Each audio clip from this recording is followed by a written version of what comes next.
নমস্কার। আচার্য বিজ্ঞানাচার্য সত্যেন্দ্রনাথের জন্মদিন শ্রদ্ধার্ঘ্য এবং সর্বোপরি পাটোয়া বিজ্ঞান পরিষদ এবং দেবাশিস বাবু, তাদের প্রতি অসীম আমার ধন্যবাদ। তারা এরকম একটি জায়গায় আপনাদের সামনে আমাকে বক্তব্য রাখার সুবিধা করে দিয়েছেন, বক্তব্য রাখার সুযোগ করে দিয়েছেন, সেই জন্য আমি তাদের প্রতি কৃতজ্ঞ। নমস্কার, ধন্যবাদ জানাচ্ছি সবাইকে। আমি চেষ্টা করছি, দেখুন সত্যেন্দ্রনাথের গবেষণার কিছু প্রশ্ন। দেখুন সত্যেন্দ্রনাথের ওপরে অনেক বই আছে, আপনারা পড়েছেন হয়তো, কেউ অনেক কিছু জানবেন বা জানেন হয়তো। তার মতন একজন মহাবিজ্ঞানীর গবেষণার পুরো রিভিউ করা, এটা আমার এখানে সম্ভব নয়, সময়ও নেই, তার দরকারও নেই। আমি যেটা জোর দেবো সেটা হচ্ছে ওই দ্বিতীয় অংশটা, কিছু প্রশ্ন। এই প্রশ্নগুলো কিন্তু সব বইয়েতে আপনার, মানে আমি জানি না কোনো বইয়েতে এই ধরনের প্রশ্নের কথা বলা আছে কিনা, সেই প্রশ্নের অ্যানালিসিস কিছু করা আছে কিনা, সেগুলো কিন্তু খুব মজার। এবং তার মধ্যেও আপনারা আবার নানান প্রশ্ন খুঁজে পাবেন, নানান রহস্য খুঁজে পাবেন, সেইগুলোর উপর আমি জোর দেবো বেশি। কিন্তু তার আগে বলি, এর আগে আমি অবসর জীবনে গণিত বা গাণিতিক পদার্থবিজ্ঞান নিয়ে কিছু লেখালেখি, বই টই, এটা ওটা বিরাট কিছু ব্যাপার নয়, ওই জ্ঞান বিজ্ঞান পত্রিকায় লিখি আর টুকটাক এদিক ওদিক লিখি, যেমন আপনাদের পত্রিকাতে একটা লিখেছি, পড়ার মতো কিছু নয়। উদ্দেশ্য একটাই, বিজ্ঞানের যে কঠিন জিনিসগুলো, অত্যন্ত কঠিন, আপেক্ষিকতা তত্ত্ব এবং কোয়ান্টাম তত্ত্ব, এই দুটো জিনিসকে একেবারে সাধারণ মানুষের কাছে নিয়ে চলে আসা, যাতে খুব সহজে সবাই বুঝতে পারে, ভয় যেন না পায়। ও বাবা আপেক্ষিকতা তত্ত্ব, ও বাবা আইনস্টাইন, ও বাবা শক্ত অঙ্ক। আইনস্টাইন মানে শক্ত অঙ্ক ঠিকই, কিন্তু আইনস্টাইন মানে অনেক মজা, সত্যেন্দ্রনাথ মানে অনেক মজা। মজা দিয়েই অঙ্ক শিখতে হবে, মজা দিয়েই বিজ্ঞান শিখতে হবে, আর ভয় পাওয়ার কোনো কারণ নেই।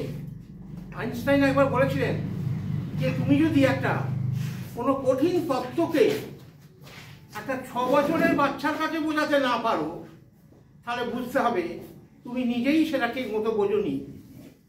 আমার এখানে সুবিধে হচ্ছে, আমার সামনে 6 বছরের বাচ্চা কেউ নেই, আমার সুবিধে আছে। আমি আশা করি আপনাদের চেষ্টা করব বোঝানোর জন্য, যতটা পারি আর কি, সহজ ভাষায়। তা এইরকম একজন মহাবিজ্ঞানীর সম্পর্কে বলা, মানে রাদার আইনস্টাইন সম্পর্কেও আমি বহু জায়গায় বলেছি। সমস্যা হচ্ছে কোথা থেকে শুরু করব আর কোথায় বা শেষ করব, এটা একটা বড় সমস্যা। যাই হোক, ছোটবেলাকার একটা ঘটনা দিয়ে শুরু করা যাক। ছোটবেলায় আপনারা সবাই জানেন, আমি একটু আগে বললাম, সত্যেন্দ্রনাথের উপর অনেক বই আছে। আচার্য বিজ্ঞানাচার্য সত্যেন্দ্রনাথ বলছেন, বঙ্গীয় বিজ্ঞান পরিষদ, অনেক বই আছে, সেখানে আপনারা এগুলো সব পাবেন। আমি তবু একটা ঘটনার কথা বলবো। তিনি অত্যন্ত মেধাবী ছিলেন, বললেন একটু আগে, কিন্তু দুষ্টুমিও যথেষ্ট করেছেন। সেই ঘটনাটা বলে আমি ওনার কাজের জায়গায় চলে যাব। তিনি পড়াশোনা করতেন, খুব তাড়াতাড়ি সমস্ত শক্ত অঙ্ক কষে ফেলতেন। তখন উনি 5-6-এ পড়েন, দিয়ে বইয়ের পাতাগুলো ছিঁড়ে ফেলে দিতেন, এবং মা বকাবকি করলেন। মাকে বলতেন যে আর কি দরকার, পড়া তো হয়ে গেছে, পড়া হয়ে গেছে, পাতা রাখার কি দরকার, ফেলে দিলেন। তারপরে দুই দিদি ছিল, দিদিদের পড়ায় গিয়ে খবরদারি করা, তাদের সঙ্গে মারপিট করা এবং বাড়িতে অশান্তি। এই নিয়ে তার বাড়ির মা বাবা খুবই বিরক্ত। সত্যেন্দ্র কিছুতেই করা যাচ্ছে না, সত্যেন্দ্র দিদিদের খুব ঠেঙাচ্ছে, হ্যাঁ, তাদের নানা রকম পড়াশোনা করছে না কেন, অঙ্ক ঠিক মতো করছে না কেন, ইত্যাদি। তা একবার তার বাবা মা কি করা যায়, সত্যেন্দ্রকে জব্দ করতে হবে। তখন বাবা বলে, ঠিক আছে কাজ করে, জানো তো আমার অফিসে, ওনার বাবা রেলে চাকরি করতেন, রেলের অ্যাকাউন্ট সেকশনে, ওনার অফিসে একজন খুব অঙ্কের খুব ভালো একজন লোক আছেন, তিনি অঙ্কে খুব ভালো ছিলেন, হ্যাঁ, অনেক নম্বর পেয়েছেন ম্যাট্রিকুলেশন পরীক্ষায়, তার বাড়িতে অনেক বই টই আছে। আমি ওকে বলে দেখছি যে ও যদি কিছু করতে পারে, ওকে বলা। এবং উনি কী করলেন, বেশ তখনকার দিনে যাদব চক্রবর্তী এবং জ্যামিতির সব নানা রকম শক্ত বই পাটিগণিত বীজগণিত, সেখান থেকে খান 10-12 অঙ্ক বেদায় শক্ত সেই করে উনি দিলেন, বলে এইগুলো তোর ছেলেকে দিবি, দেখ বেটাকে যত্ন করতে পারি কিনা। তারপর দিন উনি এলেন, বলে এই সত্যেন এই অঙ্ক তুমি করে রাখবে, আর দিদিদের ঘরে ঢুকবে না, দিদিরা পাশের ঘরে পড়বে, তুমি এ ঘরে পড়াশোনা করবে। মা সত্যেনের বাবা বেরিয়ে গেলেন অফিসে, যাওয়ার সময় মাকে বলে গেলেন, আজকে তোমার ছেলেকে যা জব্দ করেছি, দেখো না কি মজাটা হয়। সত্যেনের মা তো রান্নাবান্না করছেন, মা 10-15 মিনিট বাদে দেখা গেল আবার সেই ব্যাপার, দিদিদের ঘরে গিয়ে দিদিদের বেদম ঠেকাচ্ছে, হ্যাঁ এই কেন এটা ওটা। বলে কী হলো? অঙ্ক দিন। বলে কবে আমার অঙ্ক হয়ে গেছে, দেখো হয়ে যাও। সমস্ত অঙ্ক তিনি করে ফেলেছেন, এক একটা অঙ্ককে 2-3 রকম পদ্ধতিতে করেছেন। এই বিষয়টা না সত্যেন্দ্রনাথের একটা অদ্ভুত ব্যাপার ছিল, একটা অঙ্ককে কত রকমভাবে করা যায়। আমি পরে আসবো, এই সব করতে গিয়ে তিনি তার মূল্যবান প্রতিভা, মূল্যবান সময় নষ্ট করেছেন। পরবর্তীকালে তিনি অনেক কিছু করেছেন যার কোনো মানেই হয় না। একটা অঙ্ককে কত রকমভাবে করা যায়, এ ওই বললো, ও তাই বললো, ঠিক আছে দেখা ও কি ভুল বললো, এই সমস্ত প্রচুর সময় নষ্ট করেছেন। যাই হোক, সত্যেন্দ্রনাথের মূল ব্যাপারটা শুরু হলো মোটামুটি 1924 সালে। এগুলো সব আপনারা জানেন অল্প অল্প।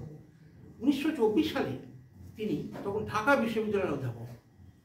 তিনি দেখলেন আইনস্টাইনের কোয়ান্টাম তত্ত্বের একটি মূল বিষয়, কোয়ান্টাম তত্ত্ব সৃষ্টি করেছিলেন প্ল্যাঙ্ক, ম্যাক্স প্ল্যাঙ্ক। মূল বিষয়টা কি, ওই একটু আগে আমি বললাম যে খুব সহজ করে একটু আপনাদের না বললে বা আমার সামনে শ্রোতাদের না বললে কোয়ান্টাম তত্ত্ব এই কি কি সব একটা অন্ধকার হয়ে যায়।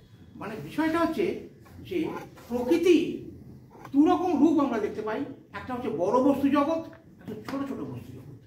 অতি সূক্ষ্ম প্রকৃতি আসলে তার একদম অন্তর্নিহিত স্তরে প্রকৃতি কিন্তু অতি ক্ষুদ্র বিচ্ছিন্ন এককে রয়েছে।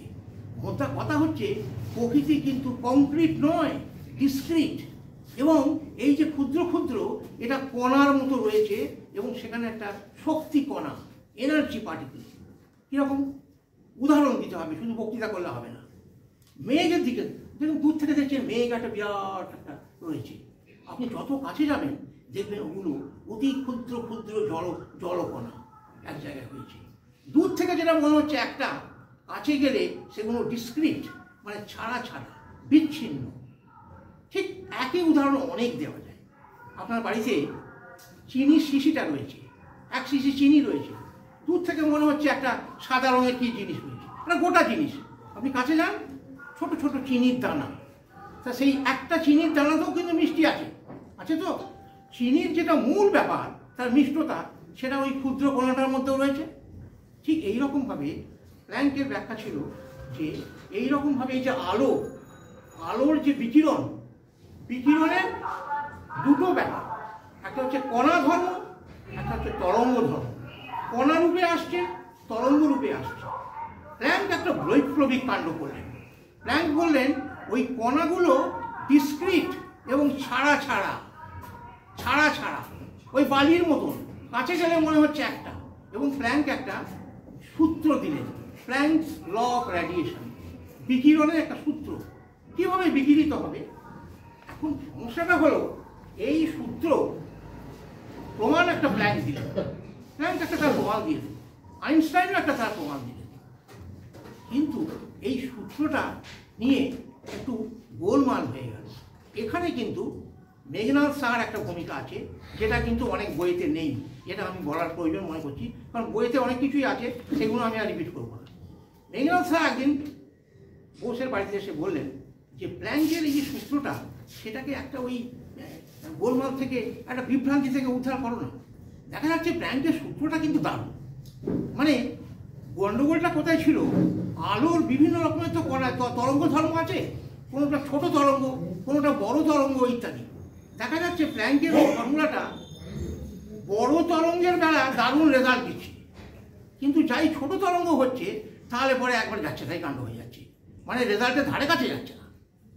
ওই জন্যে প্ল্যাঙ্ক নতুন একটা ফর্মুলা বের করেছিলেন, যাতে দেখা যাচ্ছে ছোট এবং বড় সব কিছু মোটামুটি ব্যাখ্যা করা যায়। কিন্তু প্রমাণ কোথায়? প্রমাণের মধ্যে প্রমাণ করতে গিয়ে প্ল্যাঙ্ক আর আইনস্টাইন ওরা দুজনেই ধরে নিয়েছিলেন প্ল্যাঙ্ক ওই রেডিয়েশন যেটা বিকিরণের তরঙ্গ ধর্ম, বিকিরণ ডুয়াল নেচার অফ রেডিয়েশন, তরঙ্গ এবং কণা দুটো কিন্তু একসঙ্গে অকার করবে না, তরঙ্গ ধর্ম কণা ধর্ম। ওরা ধরেছিলেন তরঙ্গ ধর্ম। এখন এই তরঙ্গ মানেই হচ্ছে তড়িৎ চুম্বকীয় তরঙ্গ। এই যে আলোটা আপনারা পাচ্ছেন এটা হচ্ছে ইলেকট্রোম্যাগনেটিক ওয়েভস, এবং তড়িৎ চুম্বকীয় ব্যাপার মানে ম্যাক্সওয়েলের তত্ত্ব, তড়িৎ চুম্বকীয় বিজ্ঞান, এবং মোদ্দা কথা হচ্ছে কি সনাতনী বিজ্ঞানের একটু গোঁজামি। তুমি কোয়ান্টাম বিজ্ঞান করছো, আবার এই কোয়ান্টাম আর এই সনাতনী বিজ্ঞান ক্লাসিক্যাল ফিজিক্স তার একটুখানি ওইখানে ঢুকে গেল কি করে। এই যে গোঁজামিলটা, গোঁজামিল ঠিক নয়, একটু জল মেশানো বলতে পারেন। এইটা লক্ষ্য করেছিলেন মেঘনাথ শাহ। তিনি বোসকে বললেন তুমি একবার দেখো না, ব্যাংকের সূত্রটা তো দারুণ, কিন্তু একটা যেন কীরকম রয়ে গেছে, ওইখান থেকে যদি উদ্ধার করতে পারো। বোস লেগে বললেন, বোস সম্পূর্ণ, আমি বলছি অল্প করে, বোস কীভাবে এটা প্রমাণ করলেন সম্পূর্ণ নিজস্ব একটা পদ্ধতিতে, মাত্র 4 পাতার একটা গবেষণাপত্র। তখন তার ডেজিগনেশন কি, অধ্যাপক, ঢাকা বিশ্ববিদ্যালয়, নতুন হয়েছে, কেউ চেনে না ইত্যাদি। কিন্তু তার আগে একটা বেদনার ইতিহাস আছে। তিনি কিন্তু আইনস্টাইনের কাছে প্রথমেই পাঠাননি, তিনি ওটা পাঠিয়েছিলেন তখনকার দিনে বিখ্যাত জার্নাল ফিলোসফিক্যাল ম্যাগাজিনে, ফিল ম্যাগ সংক্ষেপে বলে, ফিল ম্যাগে তিনি পাঠিয়েছিলেন। ফিল ম্যাগ সম্ভবত বুঝতে পারেনি, জানতে পারেনি। আর তাছাড়া আরেকটা জিনিসও আছে, আমি জানি না এখনও আছে, যে একটা ঢাকা বিশ্ববিদ্যালয়, ভারতবর্ষের একটা জায়গা ঢাকা, ওখান থেকে কে পাঠিয়ে দৌড়ে দিল। এইরকম একটা উন্নাসিক ভাব সাহেবদের মধ্যে আগেও ছিল, এখনও আছে। যে কোনো কারণেই হোক, সত্যেনবাবু কোনো খবর পাননি অ্যাবাউট হিজ রিসার্চ পেপারটা কী হলো, অ্যাকসেপ্টেড হলো না রিজেক্টেড হলো, কোনো রকম রিপ্লাই নেই। কিছুদিন অপেক্ষা করার পর তিনি ওটাকে আইনস্টাইনের কাছে পাঠিয়ে দিলেন, খুব একটু মানে ভয় ভয় করেই। অত বড় বিজ্ঞানী কি জানি, তিনিও দেখবেন কি, তিনি লিখলেন যে আমি আপনাকে চিনি না, আপনি আমার মাস্টারমশাইয়ের মতোই, আমরা আমার ছাত্রের মতোই, কিন্তু আমি এই বিষয়টা একটা কাজ করেছি ব্যাংকের সূত্রের উপরে, আপনি যদি একটু দেখেন, দেখে আমাদের কিছু যদি বলেন। আমি নিজে যেহেতু জার্মান ভাষা জানি না, আমি সেই পেপারটা ইংরেজিতেই লিখে পাঠাচ্ছি, আপনি যদি এটাকে ছাপানোর উপযুক্ত মনে করেন, তাহলে আপনি জার্মান ভাষায় এটাকে অনুবাদ করে, তখনকার দিনের বিখ্যাত জার্নাল অ্যানাল ডার ফিজিক্স, যেখানে আইনস্টাইনের পেপারগুলো বেরিয়েছিল, তখন তো আমেরিকার ওই ফিজিক্যাল রিভিউ বা অন্যান্য এত নাম হয়নি, তখন জার্মান পত্রিকা, যদি আপনি মনে করেন যে এর মধ্যে কিছু বস্তু আছে ছাপানো যায়, সেটা যদি করে চান, তাহলে আমি খুব উপকৃত হই, আমি কিছু জার্মান জানি না, এরকম 2-4টে কথা তিনি দিকে পাঠিয়ে দিতেন। আইনস্টাইন পেপার দেখেই অবাক, জহরই জহর চেনে, হ্যাঁ, তিনি বুঝলেন যে এর মধ্যে জিনিস আছে, হ্যাঁ, তিনি সঙ্গে সঙ্গে সেটাকে জার্মান ভাষায় অনুবাদ করে ছাপানোর ব্যবস্থা করে দিলেন, এবং নিচে একটি ফুটনোট লিখে দিলেন যে বোসের এই কাজ এক কথায় অসাধারণ, 1 স্টেপ ফরওয়ার্ড। শুধু তাই নয়, এই কাজ আদর্শ গ্যাসের ক্ষেত্রেও প্রয়োগ করা যায়, যা আমি অন্যত্র করে দেখাবো। আইডিয়াল গ্যাসের ক্ষেত্রেও বোসের এই কাজ প্রয়োগ করা যায়। এইবার আমি আসি সংক্ষেপে বোসের কাজটার ক্ষেত্রে কি, কেন জোহরি কি বুঝেছিলেন। বোস আলো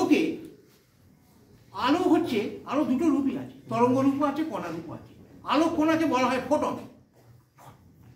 ফোটন মানে ফোটন, এই যে আলোটা আমরা পাচ্ছি, এটা যেন ফোটন কণাদের একটা স্রোত। নিউটন মনে করেছিলেন যে এটা হচ্ছে খুব অতি ক্ষুদ্র কণাদের স্রোত, and they move in a straight line. কিন্তু এই কণাগুলো যে এনার্জি পার্টিকেল, সেটা উনি জানতেন না। এই যে they move in a straight line, অর্থাৎ সরলরেখায় চলাচল করে, এইটার সাহায্য নিয়ে আলোকের প্রতিফলন, প্রতিসরণ ইত্যাদি ব্যাখ্যা করা যায় নিউটন। আইনস্টাইন বললেন ডুয়াল নেচার অফ লাইট, আলো তরঙ্গ এবং কণা দুই। এই কণাগুলোর নাম উনি দিয়েছিলেন ফোটন। ফোটন কণাদের একটা স্রোত, কত ছোট, অতি ক্ষুদ্র, ক্ষুদ্রাতি ক্ষুদ্র, কল্পনা করতে পারবেন না এই কণাগুলোর স্রোত মানে ছোট সাইজটা কতটা হতে পারে। আমি একটা উদাহরণ দিচ্ছি, মনে করুন আমি এইখানে একটা ডট পেনের ওই মুখটা দিয়ে এই জায়গাটায় একটা ছোট্ট বিন্দু রাখলাম, ছোট্ট বিন্দু, তাহলে সেই বিন্দুর মধ্যে দিয়ে কণা আলোক কণা যাচ্ছে। একটা বিন্দু দিয়ে 1 সেকেন্ডে 10⁻12 সংখ্যক ফোটন যায়। একের পিঠে 12টা শূন্য। এই এতগুলো ফোটন একটা বিন্দুর মধ্যে দিয়ে পার ইউনিট সেকেন্ড যাচ্ছে। তাহলে ফোটন কতখানি ছোট এবং কিভাবে যায়। ফোটন ফোটন আলোক কণার নাম হচ্ছে ফোটন। বোস কি করেছিলেন জানেন? বোস তার পেপারের মধ্যে বোস আলোকে ফোটন কণার গ্যাস হিসেবে দেখেছে। গ্যাস, এই যে আলোটা ঘরের মধ্যে রয়েছে এটা যেন ফোটন কণার গ্যাস। এবং তিনি কি করলেন, ছোট ছোট খুবড়িতে ওগুলোকে ভাঙলেন। ওই পুরো যেটাকেই তিনি ছোট ছোট খুবড়িতে ভাঙলেন, ছোট ছোট গোল গোল খোপ। সেই খোপে তিনি ভেঙে পুরো একটা ডিস্ট্রিবিউশন, ওই খোপের মধ্যে তার যেটা সব থেকে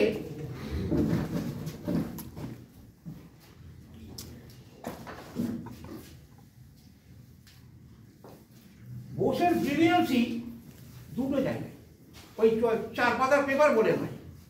বোসের ব্রিলিয়ান্সি হচ্ছে এই যে একটা আপনার করুন একটা খোপ, এই খোপের ভলিউমটা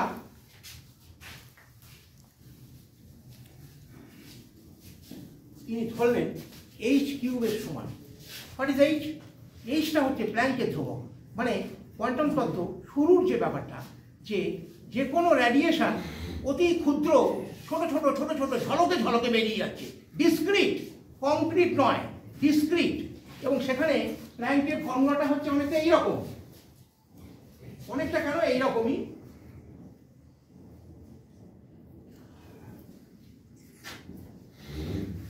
ইটা কি? ইটা হচ্ছে এনার্জি, এইচটা হচ্ছে প্ল্যাঙ্কের ধ্রুবক, একটু আগেই বললাম আমি। আর নিউটা হচ্ছে ফ্রিকোয়েন্সি, মানে ওই আলোক কণা যে ভাইব্রেশন করছে তার ফ্রিকোয়েন্সি। এটা হচ্ছে প্ল্যাঙ্কের ফর্মুলা। তাহলে এইচ হচ্ছে একটা অতি ক্ষুদ্র, এক্সট্রিমলি স্মল একটা ধ্রুবক রাশি। যেমন বিজ্ঞানে বিভিন্ন জায়গায় ক্যাপিটাল জি রয়েছে, মহাকর্ষীয় ধ্রুবক। এইচ হচ্ছে একটা অতি ক্ষুদ্র রাশি। বোস কি করলেন? বোস পুরো জায়গাটাকে ছোট ছোট খোপড়ি হিসেবে নিয়ে, ছোট ছোট খোপ, অনেকটা মৌচাকে যেমন ছোট ছোট খোপ থাকে ওই রকম। এবং তার ভলিউমটাকে ধরলেন h³ এইচ হচ্ছে প্ল্যাঙ্কের ধ্রুবক, h³ সমান ইকুইভ্যালেন্ট ধরলেন। এবং শুধু তাই নয়, তিনি এটাও ধরলেন যে একটা সেলে ফোটন যেগুলো থাকবে, যেগুলো ফোটন থাকবে কীরকম সংখ্যায় থাকতে পারে। একটা মনে করুন যে কোনো এনার্জি স্টেট, সে মনে করুন এই একটা এনার্জি স্টেটে এই একটা খোপের মধ্যে একটা ফোটন থাকতে পারে, দুটো থাকতে পারে, 5টা থাকতে পারে, সব ফোটন থাকতে পারে। এই সব ফোটন থাকার ব্যাপারটা পরে আমি আসবো বোস আইনস্টাইন ঘনীভবন, বোস আইনস্টাইন কনডেনসেট, যেটা 1995 সালে, সে এক অদ্ভুত ব্যাপার যে সমস্ত পরমাণুগুলো যদি এক জায়গায় জড়ো হয়ে যায় তাহলে যেন অনেকটা বেলুনের মতন এরকম ফুলে ওঠে। সেই ব্যাপারটা ওই বোসের রিসার্চ থেকে এসেছিলেন, বলছি আমি পরে। তা যাই হোক, একটা যে কোনো এনার্জি স্টেটে একটা ফোটন থাকতে পারে, দুটো থাকতে পারে, 10টা থাকতে পারে, সব অনেক সব কটা। এইটা হচ্ছে বোসের কাজের দুটো বিশেষত্ব। একটা হচ্ছে ওই খোপটাকে h³ ভলিউম হিসেবে ধরা। কেন ধরা? কারণ খোপটা তো খুব ছোট ছোট, ভেরি ভেরি স্মল, এইচও খুব স্মল। তাহলে h³ ইকুইভ্যালেন্ট, তার মধ্যে কোনো ব্যাপার নেই, কোনো ফিজিক্যালি নন রিয়েলিস্টিক ব্যাপার নেই। আর ফোটনগুলো বিভিন্নভাবে ডিস্ট্রিবিউটেড হতে পারে, একটা হতে পারে, দুটো হতে পারে, সব কটা হতে পারে। এইভাবে বোস কী করলেন, পুরো সিস্টেমটার উপরে ক্যালকুলেশন করলেন। এবং সেই ক্যালকুলেশন করে তিনি কী করলেন, একটা স্ট্যাটিস্টিক্যাল মেথড অ্যাপ্লাই করলেন। ওই যে 1924 সালের পেপার, ওই পেপারটা গ্রাউন্ড ব্রেকিং ওয়ার্ক। ওই অঙ্কটা, যে অঙ্ক তিনি কষলেন, সেই অঙ্কটা কিন্তু খুব সহজ অঙ্ক, একটা হায়ার সেকেন্ডারি বা বিএসসি ছেলেও বুঝতে পারবে। স্ট্যাটিস্টিক্যাল মেথড অ্যাপ্লাই করে তিনি দেখালেন যে প্ল্যাঙ্কের ফর্মুলাটা কিন্তু এসে যাচ্ছে। কিন্তু ওখানে একটা ব্যাপার আছে, এক জায়গায় বোস 2 দিয়ে গুণ করবে না। 2 দিয়ে গুণ করলে প্ল্যাঙ্কের ফর্মুলার এক্সাক্ট রেজাল্টটা, প্ল্যাঙ্কের যে ফর্মুলাটা, সেই ফর্মুলাটা পাওয়া যাচ্ছে। 2 দিয়ে গুণ কেন? বোস তার ব্যাখ্যা দিলেন যে আলোক কণা ফোটনগুলো যে মুভ করছে, সামনের দিকেও হতে পারে, পিছন দিকেও হতে পারে। এই মুভমেন্ট থেকে তিনি ওটাকে দুটো স্টেট হতে পারে, ওই জন্য 2 দিয়ে গুণ করেছেন। পরবর্তীকালে আমি বলবো এখান থেকেই স্পিনের ধারণাটা এসেছিল। স্পিন বোসই প্রথম করেছিলেন ওই পেপারটায়। স্পিনটা কি? স্পিনটা হচ্ছে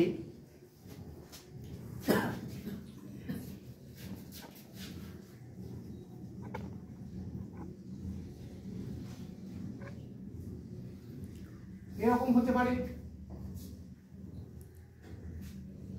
মানে স্পিনটা হচ্ছে একটা কোয়ান্টাম পার্টিকেলের, যেমন ফোটন, ইলেকট্রন, এদের একটা নিজস্ব ধর্ম আছে। এটা কিন্তু সনাতনী বিজ্ঞানে নেই, সম্পূর্ণ আলাদা। এটাকে বাংলায় বলে চক্রন, মানে আইদার লেফট রাইট অথবা আপ ডাউন, এটা অনবরত এরকম ঘুরছে। এই স্পিনের ধারণাটা কিন্তু বোসের পেপার থেকে এসেছিল, আইনস্টাইন কেটে দিয়েছিলেন। এবং তাঁর বক্তব্য হচ্ছে যে ওটা কণার পোলারাইজেশন, কণাটা পোলারাইজড হয়ে যাচ্ছে, একবার এদিককার করে এদিককার করে, সেই জন্যই দুটো গুণ হচ্ছে। দুই দিয়ে গুণ না হলে প্ল্যাঙ্কের ফর্মুলাটা এক্স্যাক্ট কিন্তু আসবে না।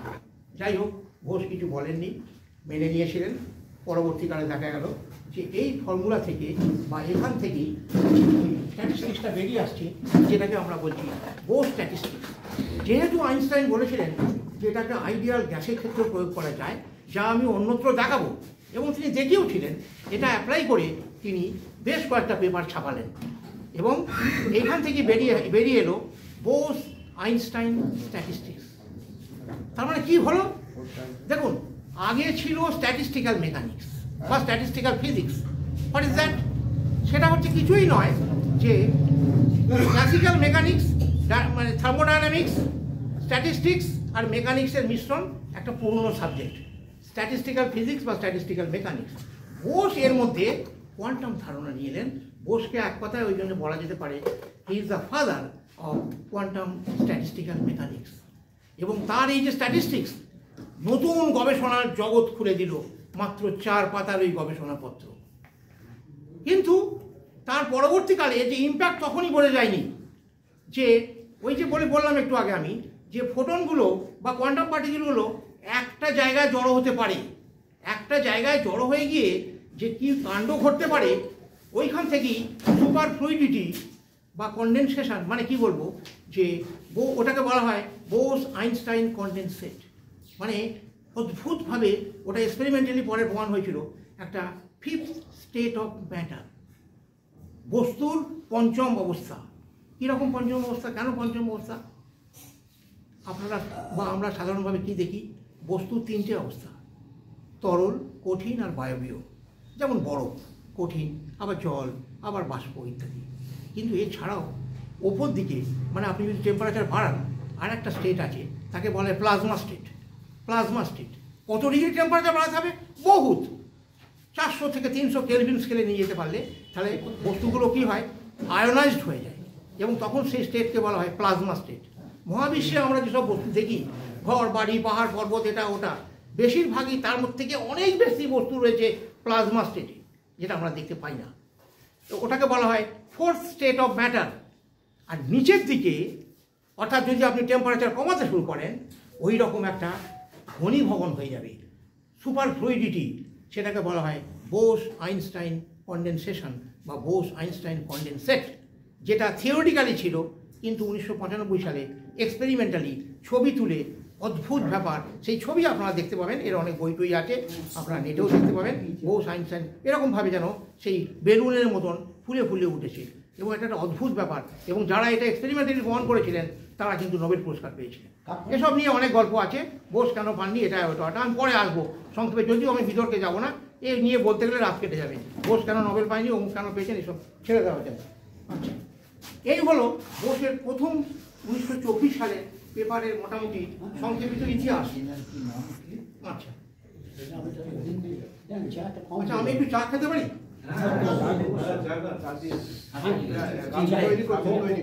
না না, একটু চা আছে, একটু বড়াটা ভিজে নিই। আচ্ছা এইবার, আচ্ছা আমি খাচ্ছি। এইবার পরের গল্প শুরু হলো। এইবার বোস কিন্তু পুরোটা আসছে, হ্যাঁ ঠিক আছে, দিয়ে ভিজিয়ে নেন। এইবার বোস আরেকটি পেপার লিখলেন। তার কয়েক মাস বাদই বোস এই ব্যাপারে আর একটা পেপার লিখলেন। এই পেপারটা কিন্তু অনেক বড়, ফের আইনস্টাইনের কাছে পাঠালেন। এইবার কিন্তু বুড়ো একটু গন্ডগোল করে ফেলল। আইনস্টাইন সেটা পড়ে বুঝলেন যে এটা পাবলিশন, এটা মানে ছাপানো যায়, কিন্তু এর শেষের দিকের বেশ কিছু অংশ আইনস্টাইনের একমত হতে পারেনি। আগেরটা যেমন আইনস্টাইন একবার সর্বান্তকরণে সমর্থন করেছিলেন এবং পজিটিভ কথা লিখেছিলেন ইত্যাদি, আরও অনেক কিছু হয়েছিল, এটাই কিন্তু আইনস্টাইন একটু খুশি হতে পারেননি এবং কতগুলো জায়গায় বোসের মতামতের সঙ্গে তিনি ডিফার করেছিলেন। এবং সেই জন্যেই যেহেতু আইনস্টাইন ঠিক মতামত দিচ্ছেন না, সেহেতু এই পেপারটা কিন্তু খুব একটা সাধারণ বৈজ্ঞানিক মহলে খুব একটা গুরুত্ব পায়নি। পরবর্তীকালে কিন্তু এই গবেষণা থেকে আবার আসছে যে বোস যে কথাগুলো বলেছিলেন সেইগুলো কিন্তু তার মধ্যে অনেকটাই এক্সপেরিমেন্টালি প্রমাণ হচ্ছে এখন। আমি পরে আসবো অল্প অল্প করে। এই সেকেন্ড পেপারের মধ্যে একটা ছিল স্পন্টেনিয়াস রেডিয়েশন। যেমন ধরুন আমি বলছি, এই যে রেডিয়েশন, বিকিরণ, তার দুটো পার্ট। একটা হচ্ছে এমিশন, উৎসরণ, একটা অ্যাবজর্বেশন বা শোষণ। সূর্যের এখান থেকে আমরা রেডিয়েশন পাচ্ছি, বেরিয়ে আসছে, আর একটা জিনিস আমি রেখে দিলাম, সেটা শোষিত হচ্ছে। কিন্তু এমিশন যেটা উৎসরণ, তার আবার দুটো পার্ট আছে। একটা হচ্ছে ইনডিউসড, মানে আপনি একটা জায়গায়, এইখানে একটা মেটাল প্লেট আছে, আপনি একটা লাইট ফেললেন, সেখান থেকে বেরোতে শুরু করলো, এটা হচ্ছে ইনডিউসড। আর অনেক সময় এমনি রেডিয়েট হয়, যেমন ওই আপনার যেটাকে বলে রেডিও অ্যাক্টিভিটি, বিভিন্ন ধরনের আছে, হ্যাঁ, ইউরেনিয়াম, এই সমস্ত যে নিজে থেকেই বেরোচ্ছে, এটাকে বলা হয় স্পন্টেনিয়াস রেডিয়েশন। এখন প্রশ্ন হচ্ছে, এটা কি পরিবেশ নির্ভর? মানে এখানে রাখলাম অল্প করে হলো, ওখানে রাখলাম হলো না, অন্ধকার ঘরে রাখলাম হলো না, বাক্সের মধ্যে রেখে দিলাম হলো, এটা কি তাই? বোসের মতে না, এটা পরিবেশ নির্ভর নয়। আইনস্টাইন মানতে চাননি। পরবর্তীকালে প্রত্যেকটি পরীক্ষায় প্রমাণিত হয়েছে যে বোস কিন্তু কারেক্ট। শুধু তাই নয়, ভ্যাকুয়াম, শূন্য জায়গা থেকে এক ধরনের তরঙ্গ সৃষ্টি হতে পারে, যেটাকে বলা হয় এমটি ওয়েভ। বোসের গবেষণা থেকে সেটাও বেরিয়ে এলো, এখন সেটা গবেষণার স্তরে আছে। আইনস্টাইন কিন্তু আউটরাইট সব বাতিল করে দিয়েছিলেন। এটা হচ্ছে দ্বিতীয় পত্রের কথা বলছি। এবং আইনস্টাইনের এই নেগেটিভ অ্যাটিটিউড বোসকে কিন্তু খুব হতাশ করেছিল। বোসের তখন বয়স কম। বোস আবার বুক বেঁধে বোস থার্ড পেপারটা পাঠালেন, তৃতীয় পত্র। এবং খেয়েছি একটুখানি দিন। বোস তৃতীয় পত্র একটা আইনস্টাইনের কাছে পাঠালেন। এইবারই হচ্ছে আসল মজা শুরু হয়ে গেল। এইখান থেকেই আমারও প্রশ্ন শুরু হলো, যে আমার বক্তব্যের যে দ্বিতীয় অংশটা, কিছু প্রশ্ন। বোসের এই থার্ড পেপারটা সম্পর্কে বোসের খুব উচ্চ ধারণা ছিল, কিন্তু আনফর্চুনেটলি এই থার্ড পেপার কোথায় যেন হারিয়ে গেছে, প্রকাশ হয়নি। তৃতীয় পত্র। বোসের মুশকিলটা হচ্ছে কি, বোস খুব খামখেয়ালি এবং এলোমেলো স্বভাবের ছিলেন। পোস্ট দেয়, যেটা মিনিমাম সবাই করেন, যে আপনি একটা লেখা, আমি একটা লেখা আপনাদের পত্রিকায় পাঠিয়েছি, আপনারা ছাপবেন কি না আপনার ব্যাপার, নাও ছাপতে পারেন, আমার কাছে এটা কিন্তু কপি আছে। গবেষণাপত্র বা যে কোনো লেখার একটা কপি নিজের কাছে রাখা উচিত, প্রতিলিপি। বোস ওসব থাকতে ওই কিছু কাগজপত্র এদিক ওদিক ছড়িয়ে ছিটিয়ে পড়ে আছে অমুক তমুক। বোসের কাছে থার্ড পেপারের কোনো কপি ছিল না। থার্ড পেপারে কি ছিল, এই একটা গুপ্তধনের মতন ব্যাপার।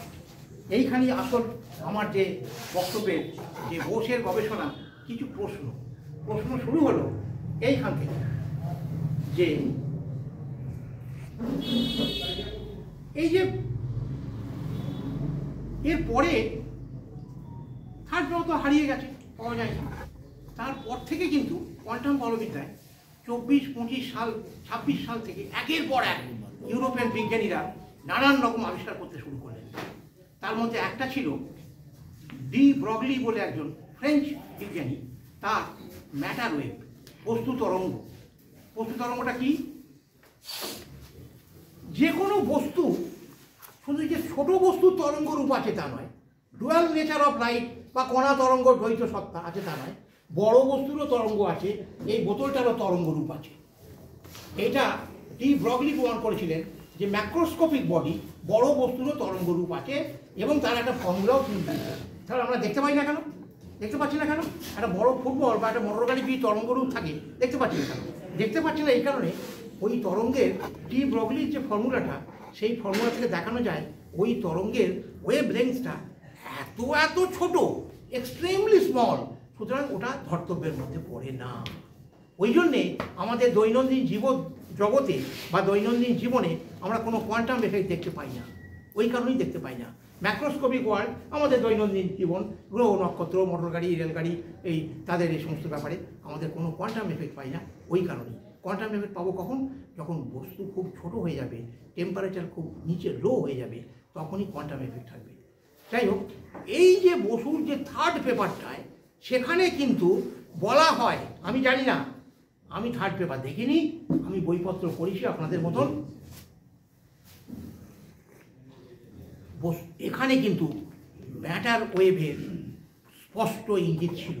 যেমন ফার্স্ট বোসের প্রথম পত্রে যেমন স্পিনের স্পষ্ট ইঙ্গিত ছিল, আইনস্টাইন মানেননি, কেটে দিয়েছিলেন, হ্যাঁ, তারপরে বোসের আক্ষেপ, বুড়োটা কেটে দিল।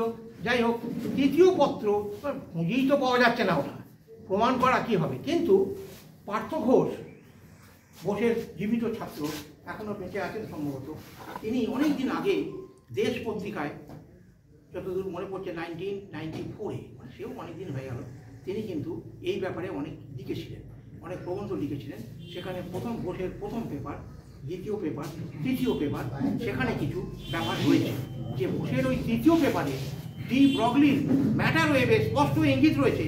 27 সালে না 26 সালে de Broglie on the Nobel prize for that. বোসের মুশকিলটা হচ্ছে কি, তিনি কখনোই, মানে কি বলবো, একজন বিজ্ঞানীর যে থাকা উচিত, যেটা সাহার ছিল, গুছিয়ে। কোন সালে কমিউনিকেটেড হয়েছিল? থার্ড পেপারটা সম্ভবত 25 সালে, 27 হ্যাঁ হ্যাঁ, কারণ 24-এ ওই প্রথম পেপার, দ্বিতীয় পেপারে উনি তো এরকম মন খারাপ করলেন, আইনস্টাইন ইয়ে করলেন না। তারপরের বছর সম্ভবত 26 সালে থার্ড পেপারটা গেছিল। থার্ড পেপারটা নিয়ে কোনো, সব থেকে বড় কথা, বহু খোঁজাখুঁজি করেও জার্মানিতে, জেরুসালেমে, আইনস্টাইন আর্কাইভসে, বিভিন্ন প্রিন্সটনে, যেখানে আইনস্টাইনের জীবন কেটেছে, বহু জায়গায় খোঁজাখুঁজি করেও ওই থার্ড পেপারে কোনো কপি পাওয়া যায়নি। কিন্তু কিছু চিঠি চাপাটি হয়েছিল, প্যারিস থেকে বোস একটা চিঠি লিখেছিলেন অ্যাবাউট হিজ থার্ড পেপার, সে তার কিন্তু প্রমাণ আছে। প্যারিস থেকে উনি আইনস্টাইনকে একটা চিঠি লিখেছিলেন, তার তারিখ এবং সেই চিঠির প্রতিলিপি কিন্তু পাওয়া গেছে। তার মানে থার্ড পেপার বলে একটা কিছু আছে।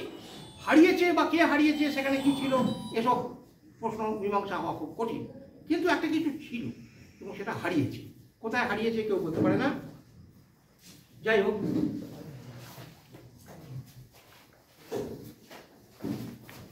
এইবারে আবার আমরা বোসের কথা ফিরে আসি। বোসকে আমি একটু আগেই বললাম কোয়ান্টাম স্ট্যাটিস্টিক্যাল মেকানিক্সের জনক। কোয়ান্টাম স্ট্যাটিস্টিক্যাল মেকানিক্স হলো, কিন্তু আস্তে আস্তে ইউরোপে কোয়ান্টাম থিওরি নিয়ে দারুণ শ্রোডিঙ্গার এলেন, তার তরঙ্গ সমীকরণ। তারপরেই আসল খেলা শুরু হলো হাইজেনবার্গের আনসার্টেনটি প্রিন্সিপল। আমি বলছি,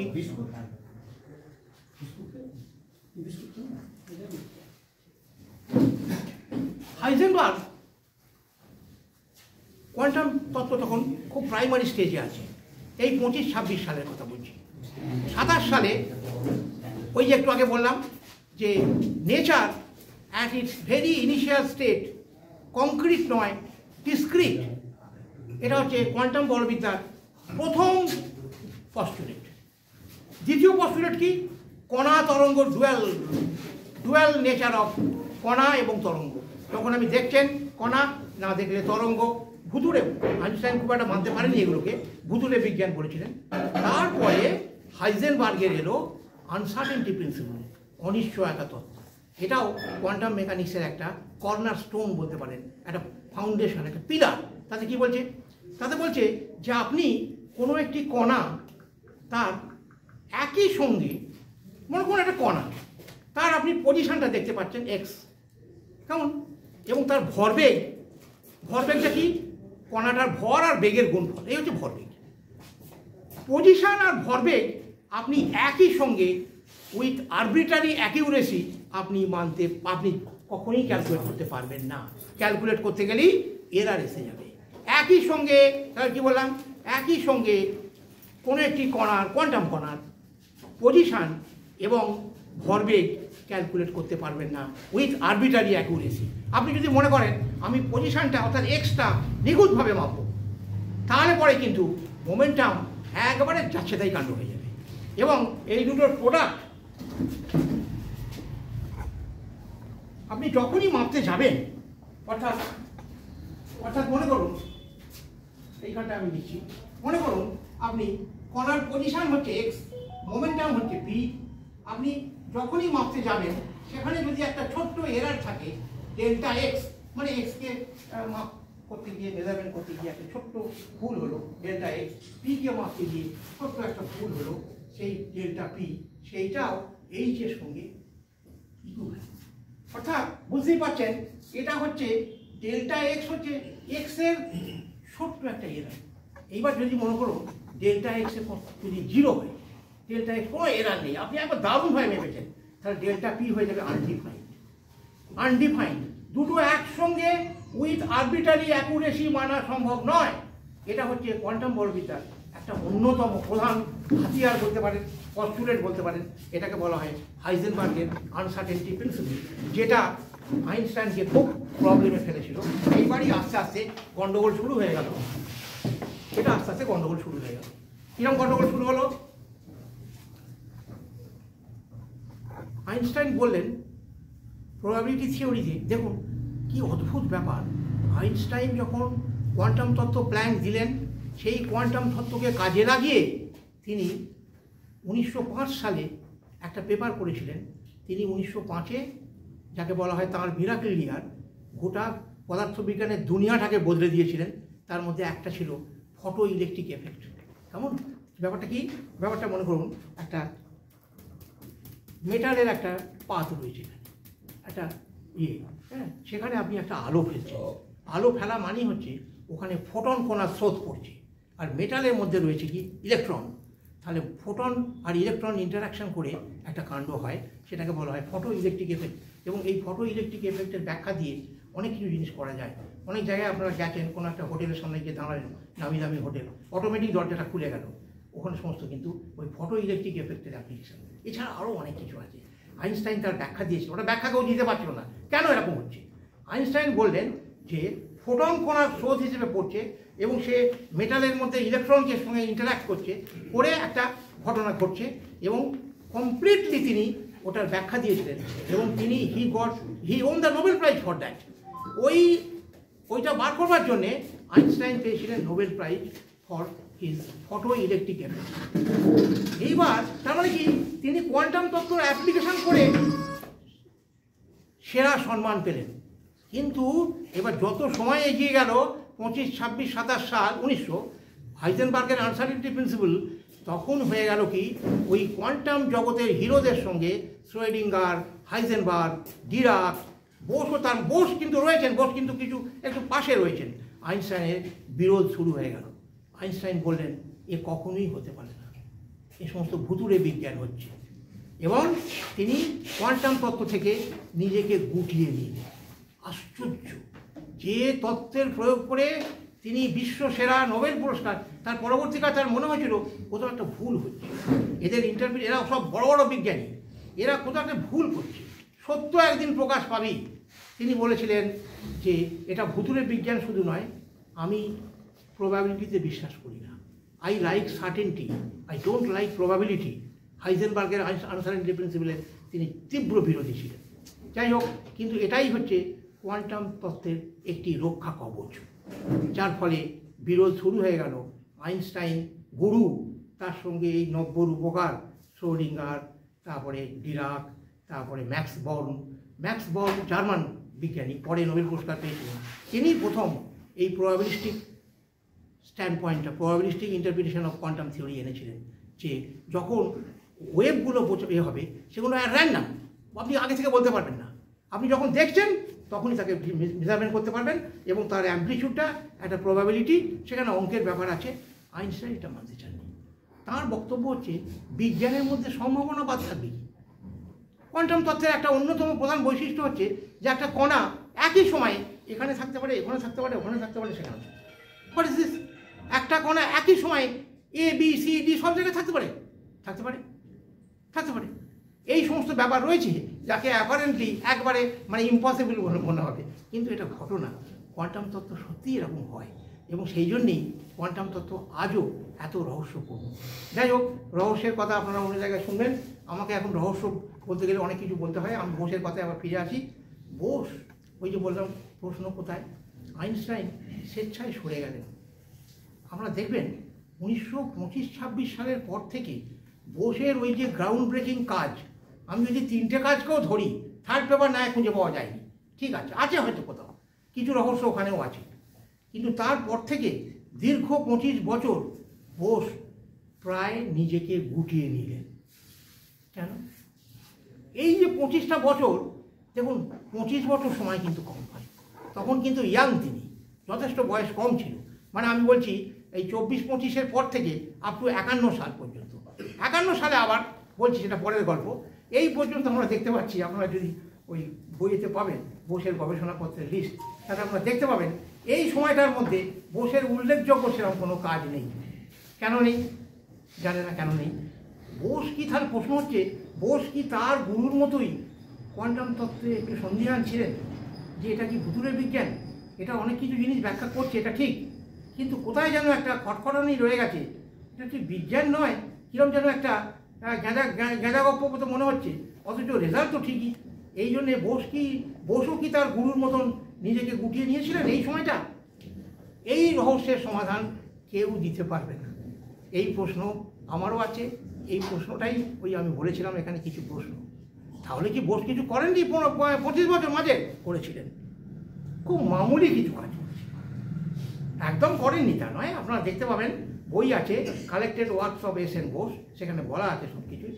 একটা জায়গায় খালি, সম্ভবত 1940-42 সাল নাগাদ, বোস তার এক ছাত্র, তার নাম হচ্ছে এস.সি. কর, সতীশচন্দ্র কর, সেই করের সঙ্গে একসঙ্গে কাজ করেছিলেন এবং কাজ করে তরঙ্গ সমীকরণ, ক্লাসিক্যাল কোয়ান্টাম নয়, তরঙ্গ সমীকরণের একটা দারুণ সমাধান দিয়েছিলেন।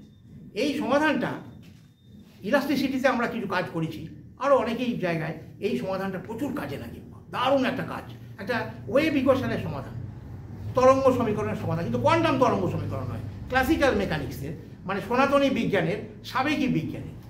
পরবর্তীকালে এই সলিউশনটা বিখ্যাত পরমাণু বিজ্ঞানী হোমিও জাহাঙ্গীর ভাবা, তিনি তার গবেষণায় কাজে লাগিয়েছিলেন।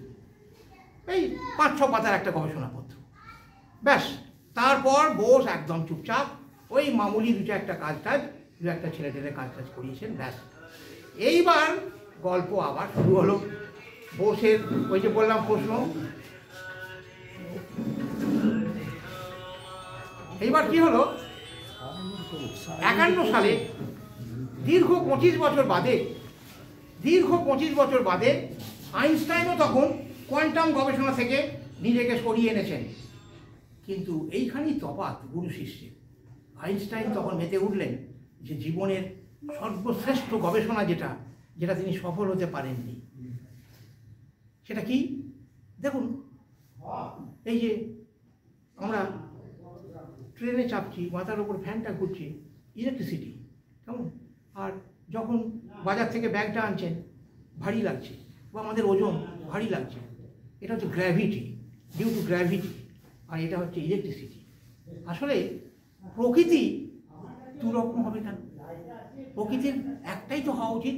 এটা কি দুটো ফিল্ডের আলাদা একটা রূপ?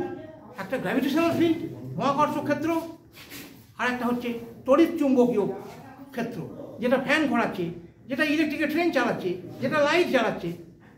এই দুটো ক্ষেত্র বোসের ধারণা ছিল, আইনস্টাইনের ধারণা ছিল, এই দুটো একই জিনিসের দুই রূপ। তিনি এই দুটোর ইউনিফিকেশন নিয়ে মেতে উঠেছিলেন এবং বলা বাহুল্য সাংঘাতিক কঠিন অঙ্ক, এত শক্ত যে আইনস্টাইন বহু চেষ্টা করেও কিছু করতে পারেননি। আপনি ভাবুন, একটা মানুষ ওই বয়সে, জীবনের শেষ 25-26 বছর, এমনকি মৃত্যুর আগের দিন পর্যন্ত তিনি অঙ্ক কষে যাচ্ছেন ওই দুটো ফিল্ডকে মেলানোর জন্য, তিনি সফল হতে পারেননি। সেটা বড় কথা নয়, পরবর্তীকালে আরও বহু বিজ্ঞানী এর ওপর কাজ করেছিলেন, কেউ সফল হতে পারেনি, সেই গবেষণা আজও চলছে। এইবার কি হলো, বোসের দৃষ্টি আকর্ষণ হলো যে আইনস্টাইনের ওই ব্যাপারটা। বোসের তো জানেন অঙ্কের গন্ধ পেলে বোস আর কিছু চান না। অঙ্কের গন্ধ পেলে বোস দেখলেন আইনস্টাইনের এই সাংঘাতিক অঙ্ক যদি করা যায়। সাংঘাতিক অঙ্ক কেন, যে ওখানে না 64টা সমীকরণ রয়েছে, 64 ইকুয়েশন, অত্যন্ত জটিল সে অঙ্ক, সে কিছুতেই কিছু করা যাচ্ছে না। বোসের দৃষ্টি আকর্ষণ করল, বোস বসে গেলেন খাতা পেন্সিল নিয়ে, অঙ্কতে ওস্তাদ। বোস ও দুটোকে 40 আর 24 এই দুটো পার্টে ভাগ করে বোস একটা নিজস্ব পদ্ধতি অ্যাপ্লাই করলেন, ম্যাট্রিক্স পদ্ধতি, যেগুলো হায়ার ম্যাথমেটিক্স আছে, সেই পদ্ধতি অ্যাপ্লাই করে বোস তার সমাধান দিলেন, দিয়ে আইনস্টাইনের কাছে সপাট পাঠিয়ে দিলেন।